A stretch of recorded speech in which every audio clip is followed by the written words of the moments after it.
Them except the wall.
你们俩呢，只能调包，带我一个，就我能玩3仙归洞。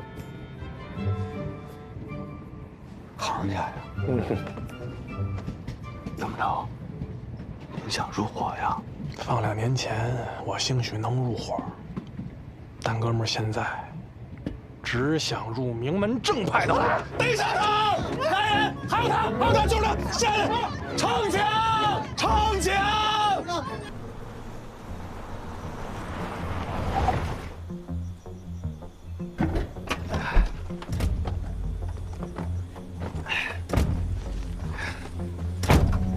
罗哥。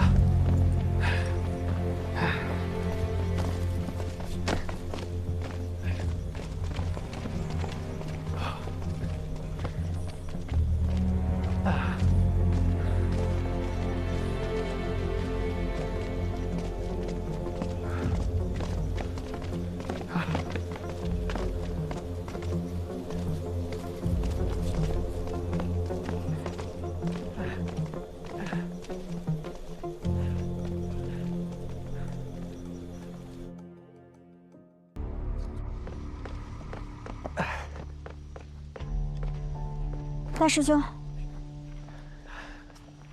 大师兄，啊，师妹来了。啊，师傅他怎么样了？吃药睡着了，别担心，一点事儿都没有。哦，我跟他说你马上到，他说就不等你了，哪有老的等小的呀？没事，明天早上敬个弟子茶就好了。行。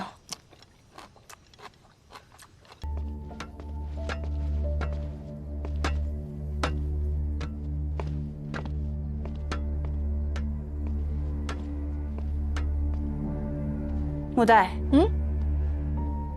左翅上掀3格，右翅下恩4格。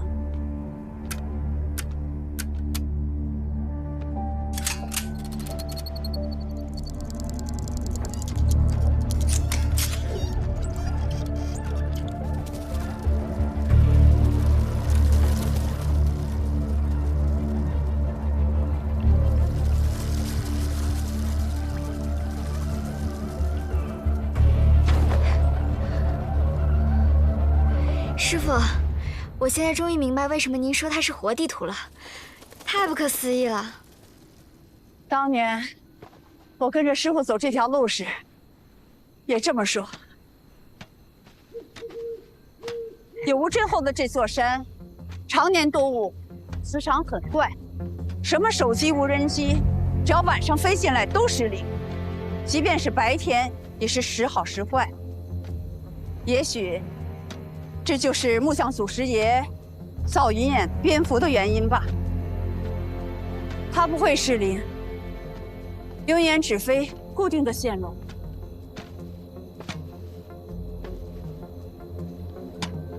师傅，你累吗？这点都算什么？我这满身的气力，还能大打一场呢。唉。近30年，我不遇对手，真是气馁。学武之人，行将大曲，不能酣畅淋漓打一场，实在是不痛快呀。那我叫上我大师兄还有罗刃，我们陪你一起打。看不上，你们不是我的对手。师傅，好像有人。我知道，你先去，银眼蝙蝠不等人。师傅，去。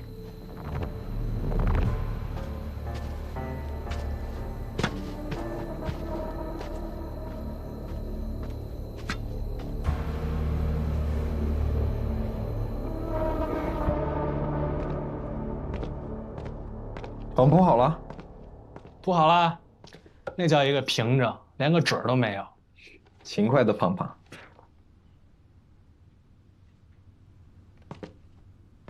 勤快的胖胖，浪漫的罗刃。什么？我妹妹小师傅，这要是跟你在一起以后得多幸福啊！你咋想？你还放人枕头上了？枕头上？什么？你瞧，你还没什么，你没放，我放就行了吧？我放吧。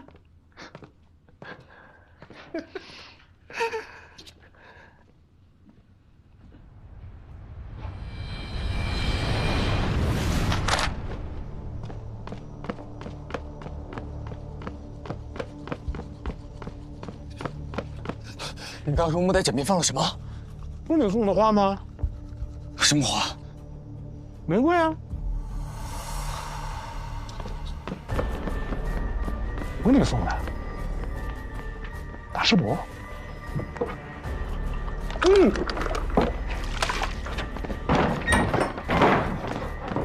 哎，什么情况？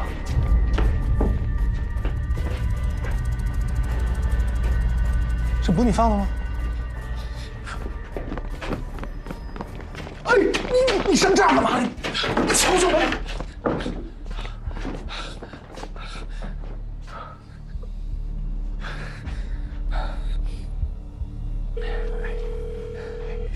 照我看没事儿，人家兄妹俩很久不见了，你送个礼物很。哎，你们俩在我师傅房间干什么？你知道木袋去哪儿了吗？我有必要告诉你吗？他跟师傅在一起很安全。还有，师傅不喜欢外人在他的房间里。出去！大师兄，我有个对家，他一直想报复我。这朵玫瑰就是他的标记。这花突然出现在木袋枕边。不是，你是不是太自以为是了？哪儿都可以进，哪儿都可以出入，是吗？出去！大师兄，木袋和师傅都不在，他们可能出事了。出什么事啊？不会有事的，有师傅在。你不明白，我那个对手很厉害。后山在哪儿？你告诉我。今天晚上啊，师傅要传小师妹衣钵，这种事儿我们都避着外人。所以说呢，你就在这等着吧。还有，你看现在外面天色已晚，雾气又大，山路又不好走，就你这点装备，走不了多远，待着吧啊。好，我自己去找。哎，你去找呗。我劝着点儿。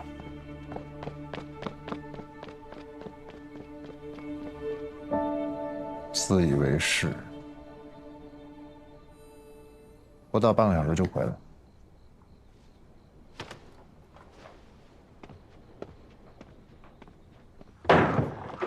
洛哥，洛哥，你听我的，你就相信我大师伯说的，你大晚上的山上还下着这么大的雾，你人生地不熟的准迷路啊！况且你也瞧见了，我太师傅绝对不是一般人，你可以相信他。猎豹也不是一般人，他身上肯定有心剑。心剑。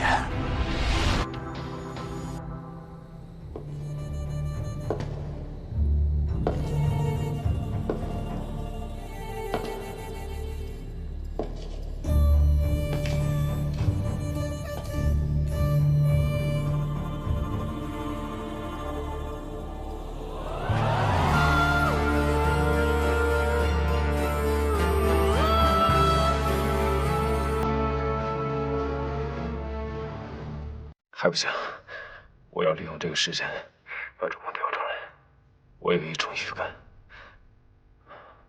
我离那个主谋已经很近了，就差一步，我就能抓到他。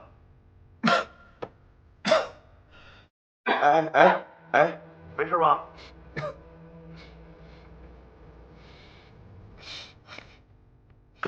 胖子，我还需要你帮我一个忙。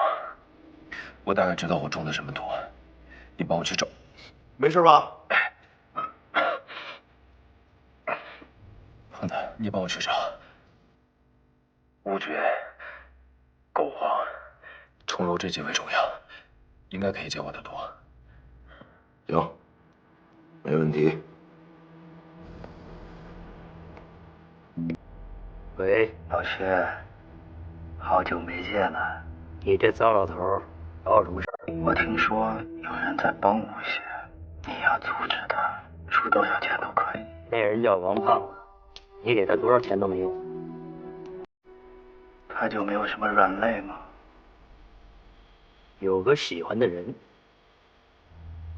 但我薛武干不出这事儿来。我们是一条绳上的蚂蚱，我出了事儿，你也玩完。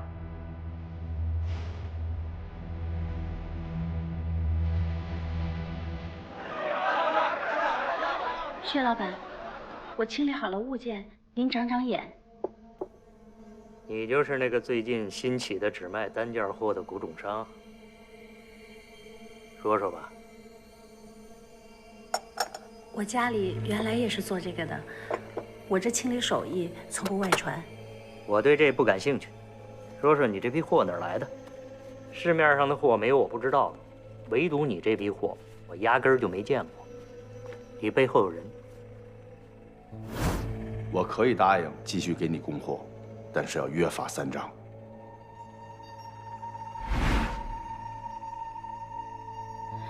货是我自己的。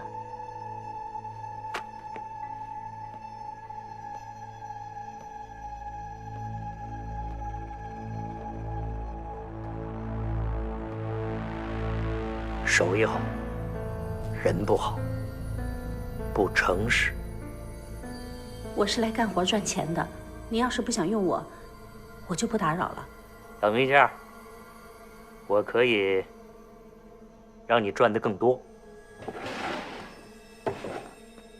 打开。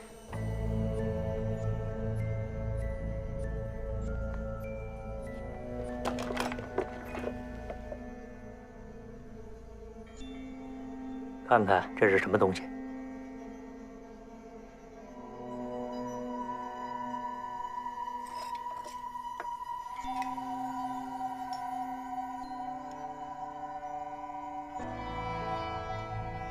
这怎么就碎了？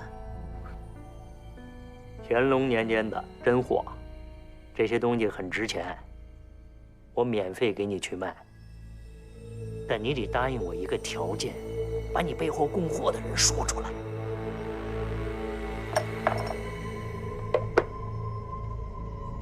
现在最重要的是你女儿的病，这笔账你想清楚，这些钱还是很好赚的。我给你时间考虑一下，我去溜溜场子，你好好想。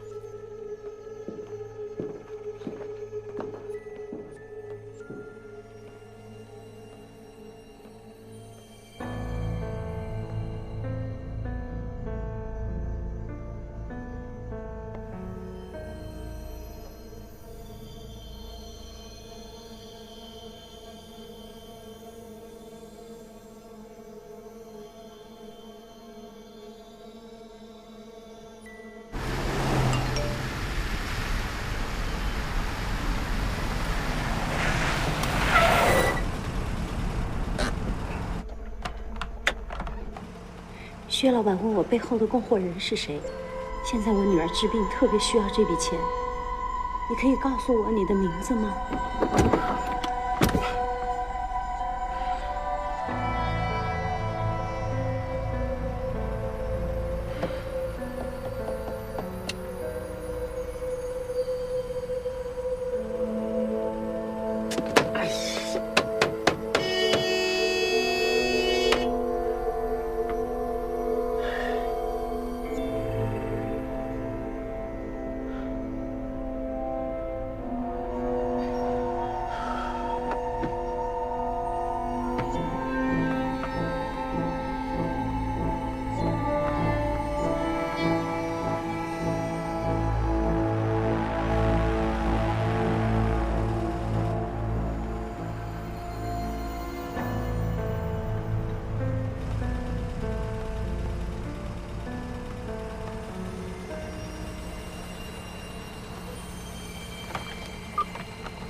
一行有一行的规矩，你不该问的事情，永远也别问。怎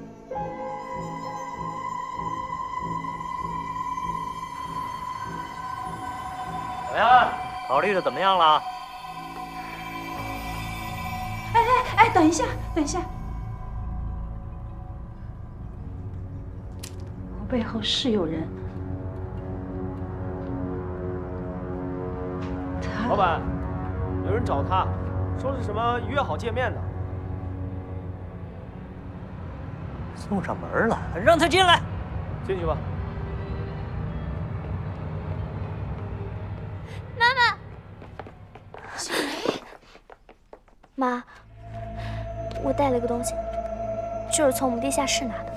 姚四是自己做的，带他去地下室。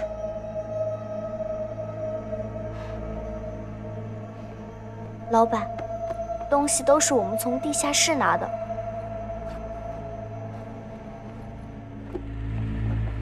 我们不瞒着了，那个地下室早晚都会被人发现的。什么地下室？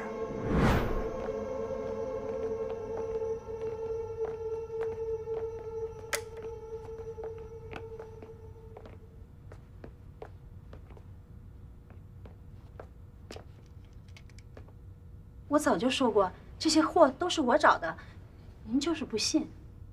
你当时没跟我说这个地方啊？我之前，我这一直卖别人的货，再说这个地儿，也是我们先发现的，所以我就没愿意说。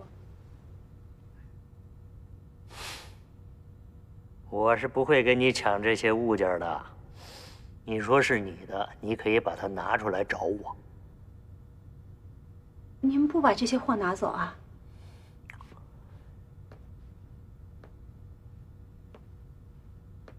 我不是打劫的，你说这些东西是你的，你是要负责任的。凭着这几个物件，把生意做到我头上了，确实有胆识啊！你家传的心理手艺也不错，我挺欣赏你的。琢磨琢磨，要不要跟我一起做点小生意？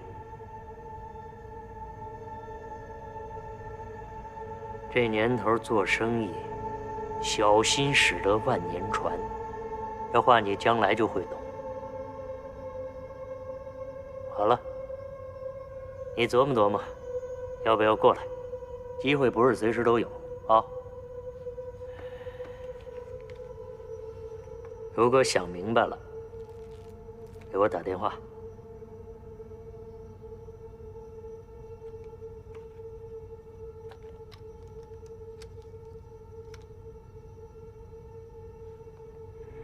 闺女这病一定能治好的。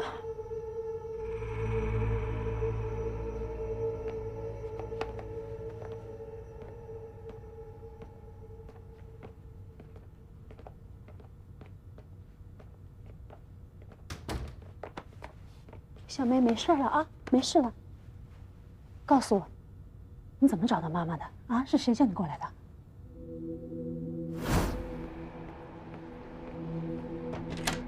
哎，你说这老板怎么想的？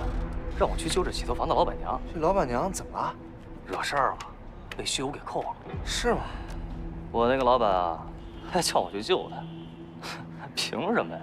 费劲费故的。哎呀，我那老板呀，有好货从不给我，一出事儿，招呼我。我万一搭上性命怎么办？我可不去，让他听天由命吧。哎，看，你看这个，看见没有？这就是老板给我发。哎，你赶紧去灵溪路265号地下室，我已经让人把那儿弄成了藏宝室。5点半之前，你随便拿样东西去200大找薛武救飘飘，切记让飘飘咬死。藏宝室是他自己发现的。于是我按照短信里的提示，找到了这个地下室，拿了一个瓶子，然后就去交易市场找您了。大概要怎么说，都是按照那个人的指示做的。这到底是怎么回事啊？啊，这样啊，妈妈就是做点小买卖。什么小买卖？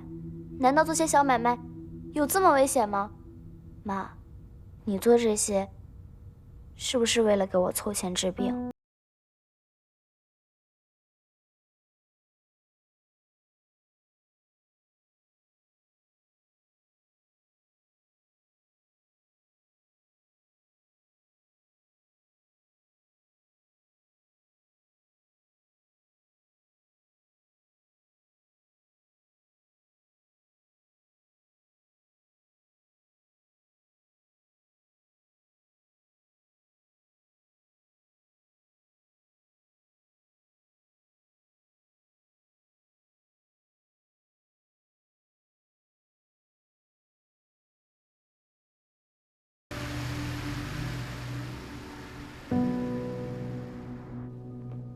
老板，你这就信了？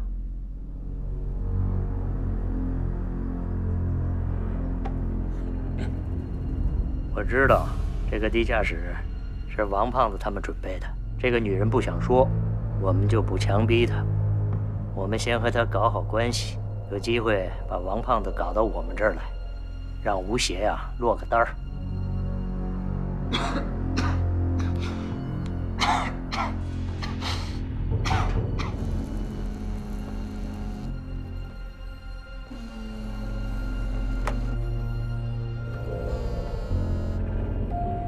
喂，胖子。哎，天真，你听我说啊，你让我找那药，我找着了。莫伤在外地呢，我现在就去一趟。你怎么样啊？我现在感觉还行，还能撑得住。我想到一个办法，可以把主谋给骗出来。你可别乱来啊！主谋是那么容易被骗的吗？我会在试衣舱放很多粉末，会导致皮肤瘙痒，不过对人身体无害，过一段时间自己就好了。但是我会让他们以为自己中毒了。你上哪儿搞你说的这东西去啊？材料很简单，我可以搞定。没有我骗人小王子，主谋没被你勾兑出来怎么办？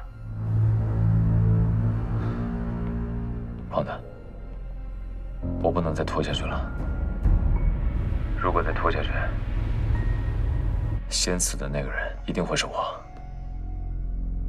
胖子，你相信我，他一定会来找我的。你，哎，喂，田真。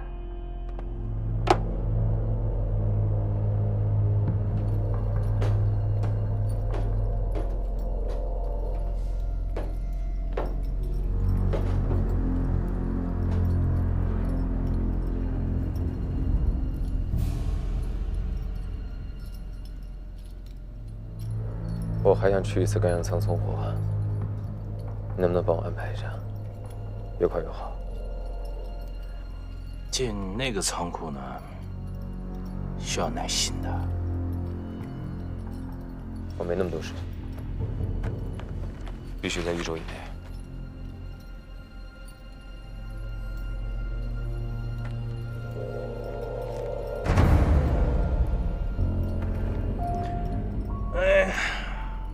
钱呢上交了，该剩点伙食，我帮你们，是受人之托，最近别死啊！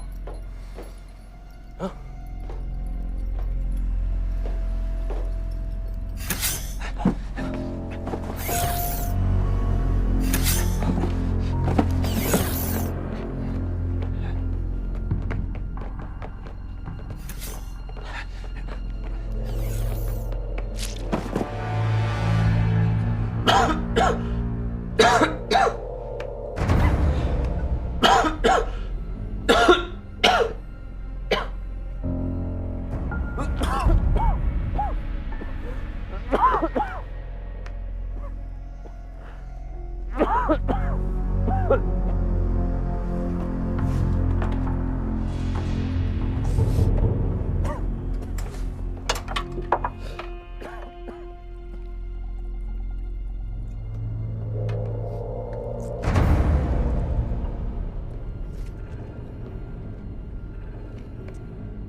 你不是说再没有东西能够伤害你吗？现在感觉怎么样啊？说重点。我是下来开会讨论如何应对赣阳仓污染的，看到出事名单上有你的名字，顺便来看看。那你们想出什么解决方案了吗？赣阳仓一受到感染，医务室就去查找污染源了，正和医院一起寻找治疗方案呢。这个污染应该不严重，你们也不会得什么大病。不过最坏的结果就是观察期超过1个月，你们属于工伤，但不适合继续在岗位上，我们会给你们补偿。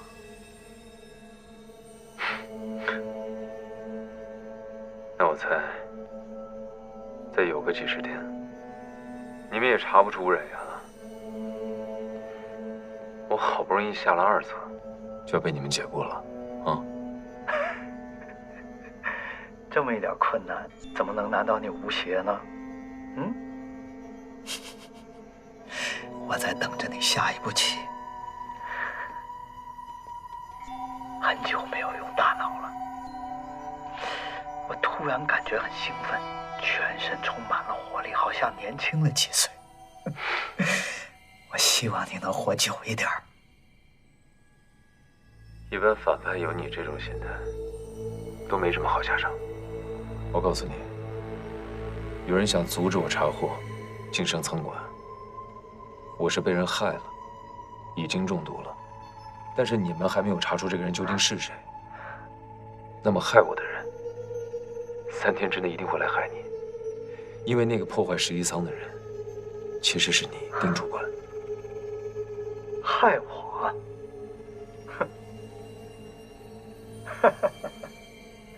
有意思。哦，对了，今天白昊天没有来上工，有人去他房间找他，发现他的房间非常凌乱，床上还有一大滩血，好像是出事儿了。这件事情反映上来，我们都很重视，可是怎么也找不到他，我们也报了警。当然，你也可以继续向警方提供线索，但是信号基站坏了，手机打不出去，你又在这儿，恐怕要过段时间了。鉴于他最后一次出现就是在赣阳仓跟你发生争执，几个送货的都可以作证，因此我调查了你的房间。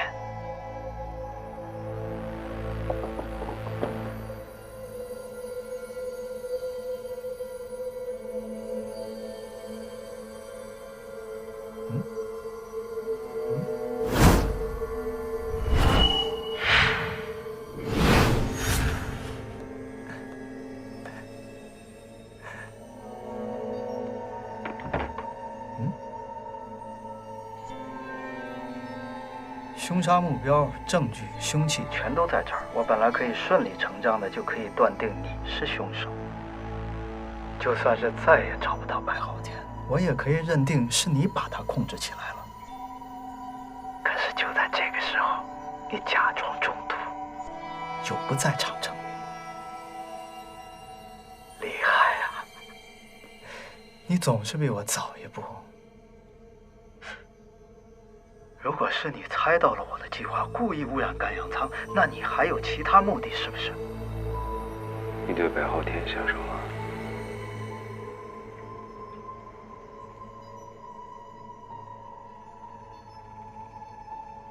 你刚才问问题的情绪比平常多了一些波动，字与字之间比平常快了一点，你肯定很关心他，是不是？果然是小三爷，到哪儿都走心。把他一个人留在上面，没想到会有今天这一步吧？我骗你的，你信吗？你肯定会想到办法的。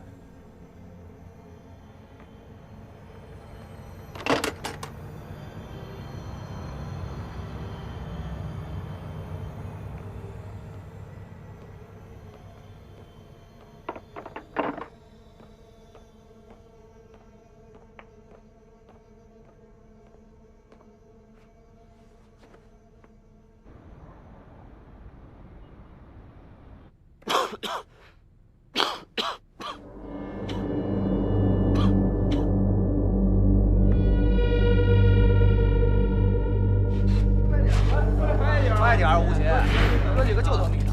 慢点，快点，快点。慢一点，来，赶紧的，赶紧的。来，快点，快快，赶紧啊！赶紧啊！来，快点，快点。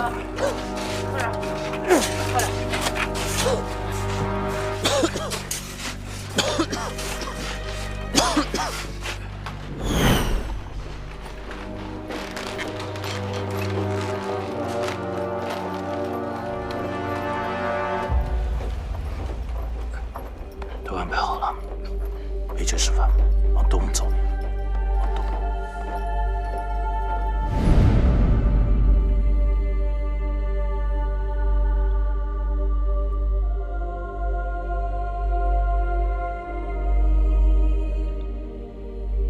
放庇佑时，起货。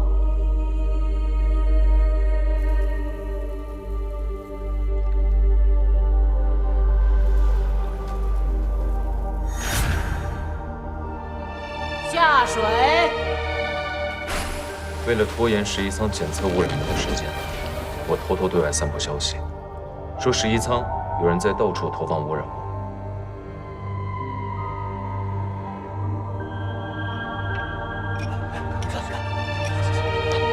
又有人发现污染物了。什么？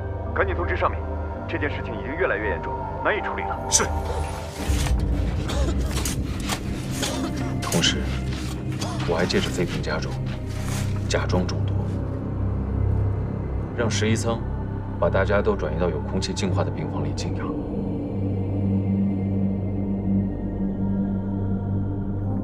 我想尽一切办法来拖延他们检查病情的时间。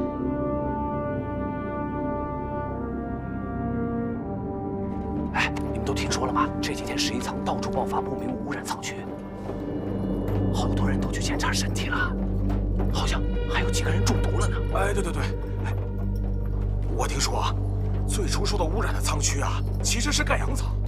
哎呀，你说怎么能出了这档子意外呀？这真是。你说这是个意外吗？我倒是听说，是有人故意往盖阳舱投的毒。阳，没事吧？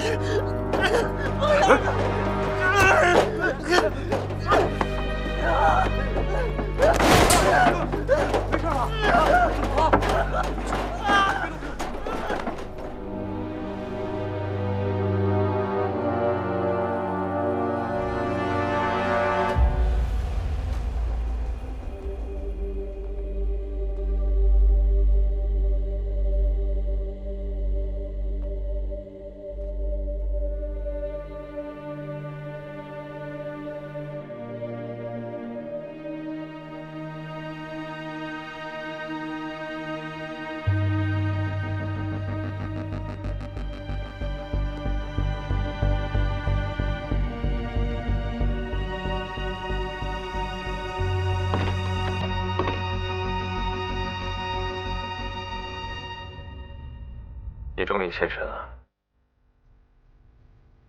你想引诱我来见你，我来了。你要干嘛？你就是一直守护11舱的人。陆晨、凌南，包括我，都是被你设计的，对不对？是。我在11舱各处设置了许多有污染源的器官。大部分呢是幌子，但有一个机关，我真的下了毒。不知道你玩过俄罗斯赌盘没有？11舱的人什么时候会中毒，谁都不知道。你到底想干什么？我只要你告诉我当年发生了什么，我就会把所有机关的位置告诉你。我凭什么相信你？因为你认定我是个坏人。如果你不认为我是坏人，那你怎么会给我投毒呢？你最好抓紧时间，因为每多过1秒，就有可能有人猜中有毒的机关。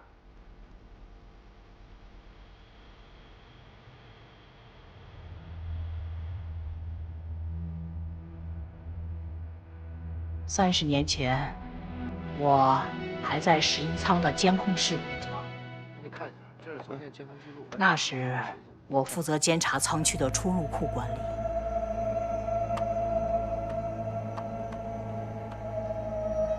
有一天，我看到2个人把自己存进了仓库。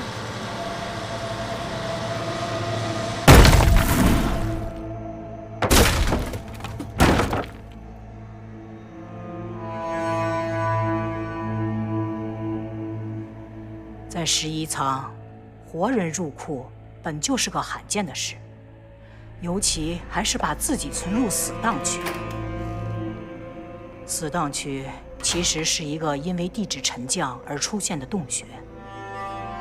当时我们管理不完善，把很多有害货物都丢了进去，比如说长期无人认领的各种原料，有很多想要避世的人也躲了进去，一辈子不想出来。不在我们11仓买下的区块范围内，属于野生洞穴。我们工作人员是不会进入这个区域的，因为这个洞是个天然洞穴。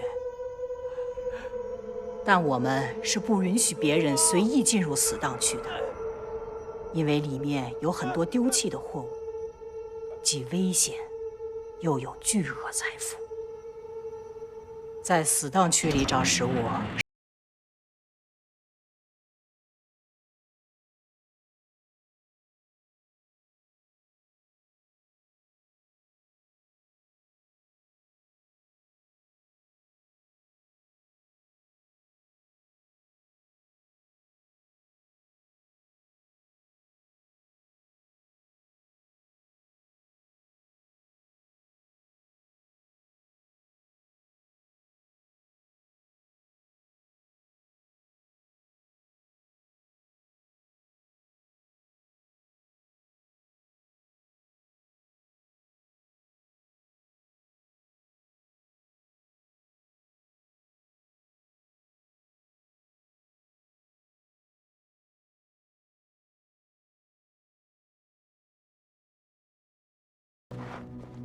听过，听过。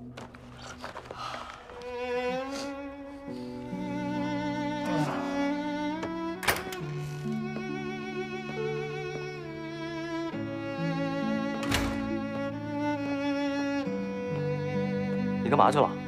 我上厕所。好。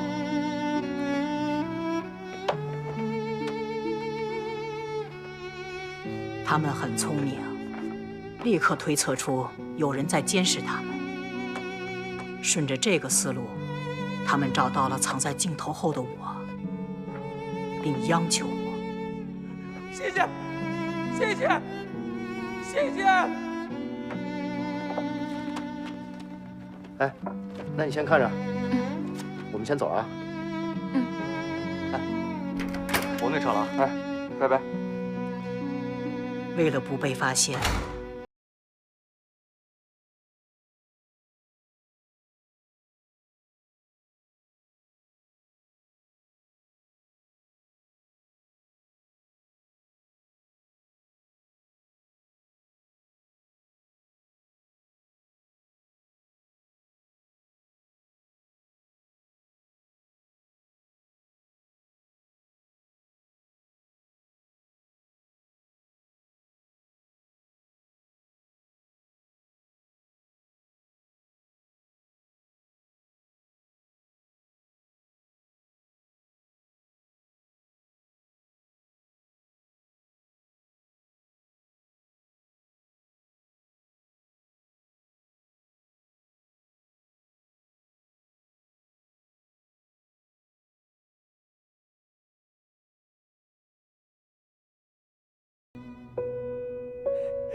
快，果然有人来杀我。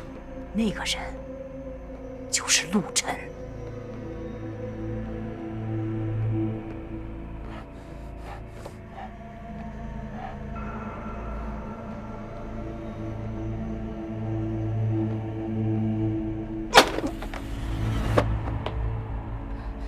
我打伤了他。之后，我洗掉了所有对我不利的监控内容。因为你，陆晨瘾疾发作，然后精神错乱，这是你始料未及的，所以你不敢报警，因为你害怕被追责，对吧？是，所以我想自己查。我去寻找执行侵占11仓货物的其他人，我要阻止他们。可是突然有一天，吴三省竟然不见了。没多久，田有金也不见了。他们居然能够避过监控离开死党区。至此，我以为事情平息了。但是你，吴三省的侄子，你的到来，暴露了陆晨的事情。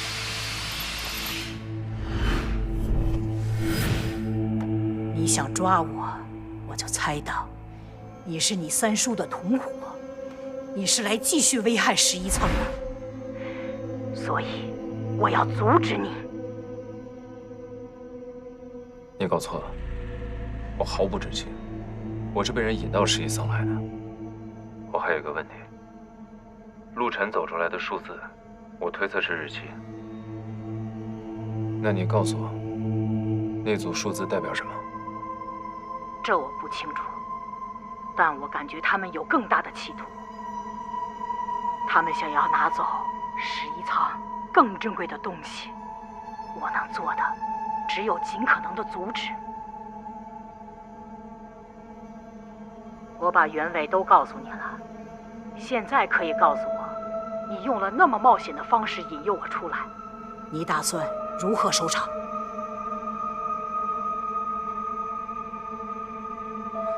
至少你先告诉我，其他的机关位置在哪里？我不能让11仓处在危险当中啊！我看过三叔的2段视频，都是在11仓录的，是关于雷声和牙柜的几个货物。这些视频，你知不知道是谁发给我的？不知道。你守护11仓这么多年，没有同伴吗？我都是一个人做的，但监控录像是没有声音的。如果是有声音的录像，很可能是吴三省在死档区里面私录的。记得当年我曾经送下去过录像设备。我三叔是不是在死档区里面发现了什么？然后需要用录像设备去记录它。你真的什么都不知道吗？死档区在哪儿？入口就在第2层，这不是什么秘密。但是你下不去，下去了就很难上来。我还有最后一个问题：你和白昊天之间有什么关系？没有关系。好了，我所有知道的都说了，你把剩下的机关位置在哪里？告诉我吧。